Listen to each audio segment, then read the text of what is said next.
The Goiás police apprehended two teenage girls, aged 16 and 17, suspected of having murdered an 18-year-old student in Jataí, 350 kilometers from Goiânia. The main investigation suggests the victim had a romantic relationship with one of the teens, and its end may have led to the crime.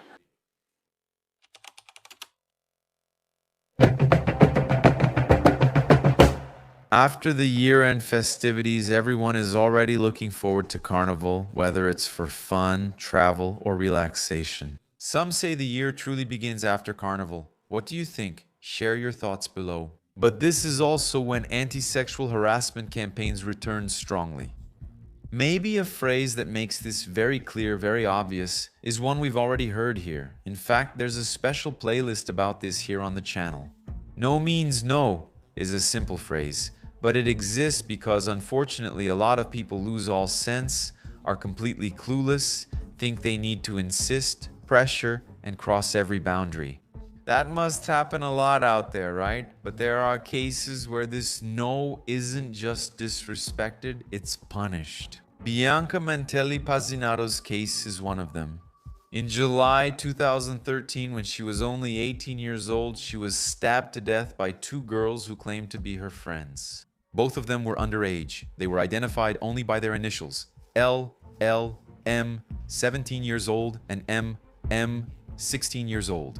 The reason: Bianca refused a romantic advance, she said no, and paid with her own life. It's hard to even process, guys. A crime motivated by rejection, a femicide committed by someone who is also a woman, and to top it off, two killers whose names can't even be revealed. Protected by the law, both were tried as minors and received social educational measures. No real prison time. Today, most likely, they're out there living a normal life, while Bianca has become just a name in a case file. I'm Marcos Campos. Welcome, everyone. And the case you're about to hear starts with something every woman, every person has probably had to say at some point: no. But it ends with blood, betrayal, and two young women who learned too early to kill so they wouldn't be denied. What really happened between Bianca and those who called themselves her friends? Well, that's what we're going to find out in today's episode. If you like learning about real cases, go ahead and subscribe, leave a like or a comment, even if it's just an emoji. If you can, become a member.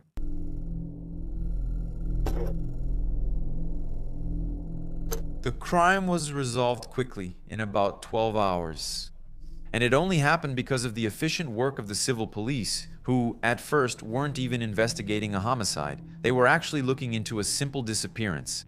Everything was revealed on July 29, 2013 in Jataí, an interior city in Goiás with over 100,000 residents, about 300 kilometers from Goiânia. A quiet place, the kind where people know each other, you know? Where, theoretically, things like this shouldn't happen. That morning, around 9:40. Actually, it shouldn't happen anywhere, right? That morning, around 9:40, Bianca left the house without her phone. She told her mother she was going to a friend's house, another minor whose name wasn't disclosed, only initials as required by law. The problem is that Bianca didn't come back home, she didn't call, she didn't send a message, and that was already strange for her mother at the time, because Bianca wasn't like that. She didn't just disappear out of nowhere, she always kept in touch. It was the kind of absence that sets off an alarm, you know? That bad feeling in your gut, like something is out of place. The hours went by and still nothing from Bianca, no phone call, no contact, no sign of life. That's when worry turned into desperation, and a few hours later, the family went to the police and the search began. No one could have imagined that this disappearance, just a few hours old, was already hiding something much more serious, more cruel.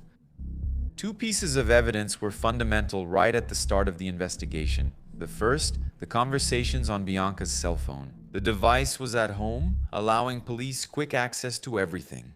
Messages, audios, everything was there. All the digital traces were there, and you could tell there was already some tension, a strange atmosphere involving the friends. The second piece of evidence was even more disturbing. A letter, a kind of love letter, found among Bianca's belongings. In this letter, one of the teenagers involved in the case wrote something that now sounds kind of like a premonition, but also a confession. You made me lose everything, and it's breaking my heart. Remember to be careful because many beautiful things turn bad out there. It doesn't sound like just a romantic statement, does it? It seems clear, a warning, a threat, as if she's saying, oh, if you're not mine, something bad might happen. And then comes the third clue, maybe the most impactful of all. A person who theoretically had nothing to do with this story here went to the police to report something unusual. She had seen a girl, who would later be identified as responsible for the crime, with blood-stained clothes around there. And guys, honestly, right? Outside of a hospital, maybe a butcher shop, nobody walks around with blood-stained clothes, right? That's far from normal, it's not easily explained, and maybe it's not a coincidence. That image stuck in that witness's mind, the girl walking down the street as if nothing had happened, with those blood stains on her clothes. Something so out of place that she decided to go to the police and tell them what she had seen. From that moment on, what was treated as a simple disappearance started to take on much darker contours. With this information in hand, the police went to the house of the teenagers who were pointed out as suspects in the case. In one of these houses, something caught the police's attention. The girl was wearing pants that seemed normal, but the hem was wet. Only the hem. At that moment, the investigators came up with a hypothesis, maybe an obvious and clear one. Could that part of the clothing have been quickly washed to try to remove a blood stain, maybe? As if someone had only wet the part they needed to get rid of something. Yeah, it's unusual, right? Combined with the witness's statement and the messages on Bianca's phone, it definitely raised a red flag for police. It wasn't just a strange disappearance anymore, something was definitely wrong there. Based on these clues and mainly on the instincts of those who have seen a lot at crime scenes, the officers went to talk to the chief. They explained everything they saw there, suspects, unusual details, the clear feeling that they were facing something very serious. The authorization came quickly. Still on that same day, they returned to the house located in the Estrella d'Alva neighborhood for a more thorough search. Every room, every corner, every space was checked with extreme care. And it was during that sweep, already at night, that the harshest confirmation came to light. The body of Bianca Mantelli Pazinato was found there.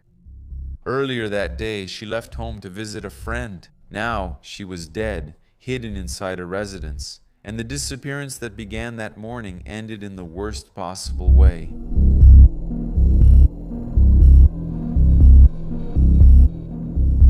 Let's get into the case details and the investigation. Bianca was stabbed to death and her body was hidden under a bed. There was a lot of blood at the scene, her arms and feet were tied, and the body was covered with plastic bags. An attempt to hide what had happened there. As if that wasn't shocking enough, in one of the teenagers' rooms, the detective found something completely strange. A notebook with the planning of what had happened, of the crime. It wasn't an impulsive attack, it wasn't a breakdown, it wasn't a fight that got out of control. Everything had been planned. Police say the premeditation began at least a week before the execution. And to complete the plan, inside the girl's backpack, identified as M, there was a liter of alcohol and matches. Alcohol and matches. That completely changes the scenario, doesn't it? Because when you see those two items together, next to a body at a crime scene, the conclusion is almost automatic, isn't it, guys? The goal wasn't just to kill, but to destroy and burn Bianca's body to make it vanish. How that body would be removed from the house, however, put into a vehicle and taken to the place to be incinerated, still wasn't clear at that moment. But the plan existed. It was documented. On one of those sheets, the planning appeared divided into two parts: house, lemis, and car. In each of them, a list of actions. Wear gloves, lock the door, turn on the television to mask sounds, cover the car's license plate. Cold, methodical, calculated. What shocked the team the most was exactly that, the level of cruelty and organization. The femicide committed by two teenage girls with a plan, logistics, and an attempt to hide the body. A trap. Bianca was lured to that house believing she was going to meet a friend and ended up falling into a carefully set trap. The police chief himself, with more than 20 years of experience, stated that he was impressed by the coldness, the evil, the violence, and everything involved in that case. Shortly after, the two suspects were apprehended and taken to the police station in Goiânia. The next day, they gave statements at the juvenile court of the city forum. And from that point on, the phase began that, for many people, would be even more infuriating. The way the justice system would handle all of that. The girls surrounded her. The girl wouldn't let her breathe. The girl was always looking for her, ringing the doorbell. Since they have a camera, she wouldn't answer when she saw it was her. She didn't want that involvement. Well, looking at all this, a question kind of naturally comes up, doesn't it? What was the real motivation? Police quickly concluded it was a crime of passion. Remember that love letter and the messages on Bianca's cell phone? Well, in that letter, one of the teenagers openly confesses her feelings to her. She says she didn't choose to love, that her heart beat on its own, that she couldn't control what she was feeling. Ah, that classic speech about obsessive passion, you know? The problem is that this love wasn't reciprocated. This so-called love, right? That's when things really go downhill. Because, according to the investigation, it was exactly the rejection that turned into hatred. A hatred so intense that it became a desire to destroy, to possess, to eliminate. Details vary slightly depending on the source. Some versions say that Bianca and this girl actually had something, like a real involvement. Others claim there was never any relationship at all. That Bianca was actually just polite, didn't know how to say no firmly, and ended up kind of tolerating the advances.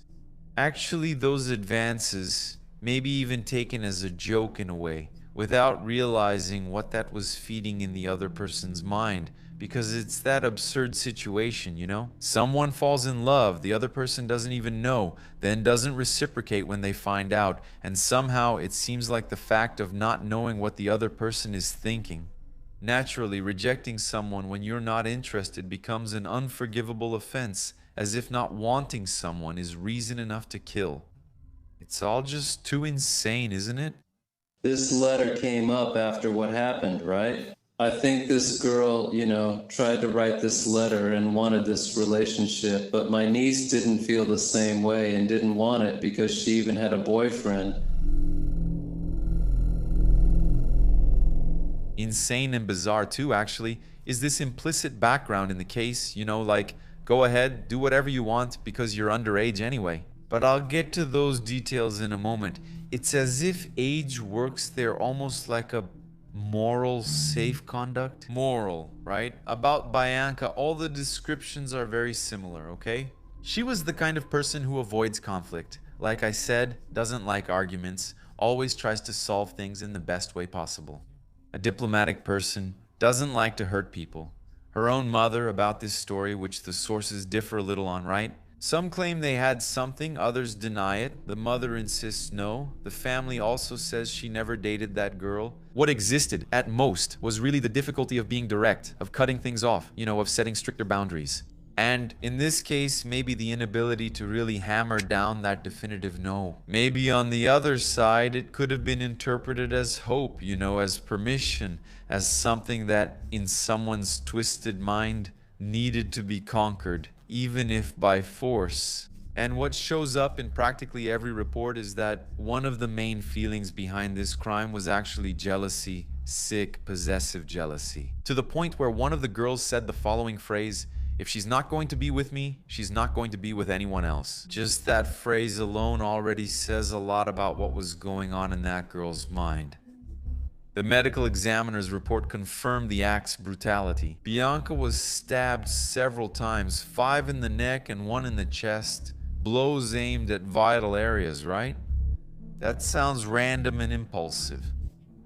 During the testimonies and in light of all the evidence found, the teenager, identified as L, 17 years old, stated that the plan to kill Bianca was devised by her accomplice M, 16 years old.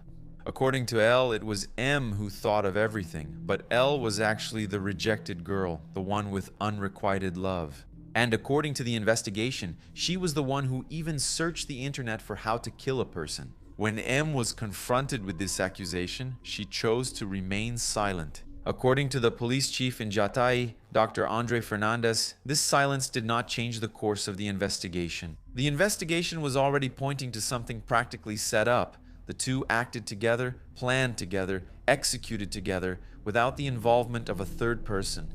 Later, speaking to the press, the police chief stressed that all evidence pointed to a premeditated crime by the two teenagers.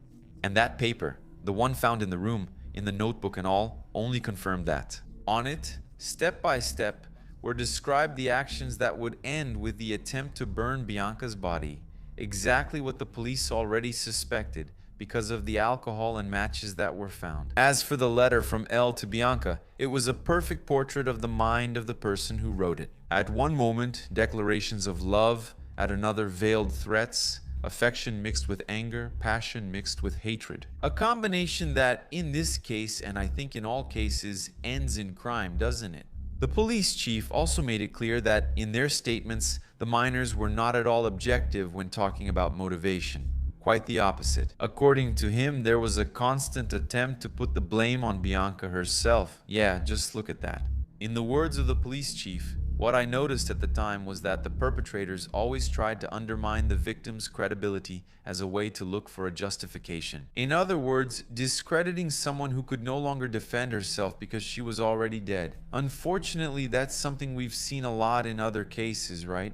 The victim ends up being put on trial as if she had provoked it, deserved it, or done something to end up that way. An absurd but common reversal. For the family, the meaning was simpler and more humane. Bianca would have naturally drifted apart from those two girls. It's a normal thing in life, you know? Starting college brings new responsibilities, plans, friendships, and marks the typical start of adult life. However, this distancing was seen as disdain, rejection, and abandonment. In the minds of the two teenagers, this only fueled more resentment, jealousy, and their existing obsession.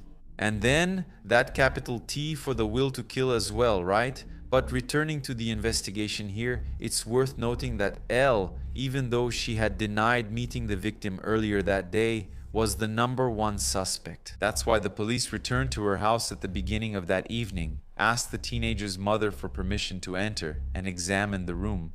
That's when all the details, including a shocking one, come up. The police found plastic bags with the materials that would be used to set Bianca on fire, the objects that were actually used to kill her. As you can see in this photo, there's a knife, a metal tool that looks like a wrench, right? They also found plans outlining the murder and a list of key materials. Naturally, the worst part for everyone, especially for the girl's mother, and this is the shocking detail. It was finding out for the mother of Elle, okay? It was finding out that Bianca's body was under her own daughter's bed. The corpse was wrapped in plastic. Wow, a lot. I'm devastated and crushed. I have no words. Everything is over for me. This isn't the first time. What we can add that's even more bizarre to this story, guys, is that according to one of the sources, this teenage femicide perpetrator, almost like it's something so surreal, right? So ironic that it borders on the surreal. This teenage femicide perpetrator a few years ago had overcome leukemia, so her life was almost a miracle. At the time of the illness and medical treatment, the family even held fundraising campaigns to cover the medical expenses. That could have meant a bone marrow transplant or something similar. See? He got that gift again, of overcoming something so complicated like that, right? To kill a friend, man. Meanwhile, Bianca, in 2013, the year her life was taken, was in her 3rd semester of biomedicine at the Federal University of Goiás, which at the time had a campus right there in her city, Jatai. Today, that university has become Federal University of Jatai. A cousin of hers, a companion since childhood, described Bianca as very close to her family and a homebody. She was polite and treated everyone very well. About her friendship with L and M, the perpetrators, no one knew or had anything to say. Maybe they were names occasionally mentioned at home. You know, like when we mention someone in the family and during a conversation, so-and-so's name comes up. But nothing that suggested it was a really close friendship, like visiting each other's homes or anything like that. Naturally, the murder was a tremendous shock, totally unexpected. The 2 young female murderers were convicted and served a social educational measure for 3 years. After that period, the minors were released. 12 years after the crime, we don't know anything else about them. The law was followed. They must be living among innocent, good people who have no idea. It leaves society with a feeling of impunity, doesn't it? Reflecting on the brutality, coldness, and lack of motive, aside from the teenagers' perverse and egocentric impulses, we are really shocked by some people's inability to deal with frustration and to understand that no means no in any aspect of life. And about this thing, of socio-educational measures, that's complicated, right? We're getting into an area here that's, I don't know. I have my own thoughts about this. Other people think differently, and I don't think anyone is going to convince anyone else, right? To me, it's completely absurd, because it's kind of like I mentioned earlier in the episode. It's like you're giving someone a blank check, like, go ahead, do it, nothing's going to happen. Just 3 little years. But if you're so pissed off that you were rejected, that you were, betrayed, didn't want my love, which is the most important thing in the world, my love, right, for someone else, so you go there and kill, because the other person doesn't want you, what's going to happen to you, right? Nothing, right? You'll spend only 3 years there and life moves on. No one knows your name, face, or anything about you. Is that fair to the grieving family? Can you imagine Bianca's father and mother hearing something like that? The murderers of their daughter, cruel, treacherous, perverse, will spend 3 years and then get out because they've already served their juvenile sentence. Man, that's an outdated law. You can't equate someone who commits a juvenile offense with someone who commits a crime, man. No, man. We're talking about grown kids, 15, 16, 17 years old, damn it. It's almost absurd, right? A complete absurdity, but there are people who think otherwise. So, who am I, right? I'm just a presenter of criminal cases. If you agree, speak up. If you disagree, speak up. But none of that tough talk like go study. You must study to learn. Damn, man. Let's look at the facts. Put Bianca's father in front of you, the father of those killers there. What would you say to them? Look them in the eye, Let's use our heads more and our emotions less, okay? Thanks for your company. See you next episode. A kiss from the redhead.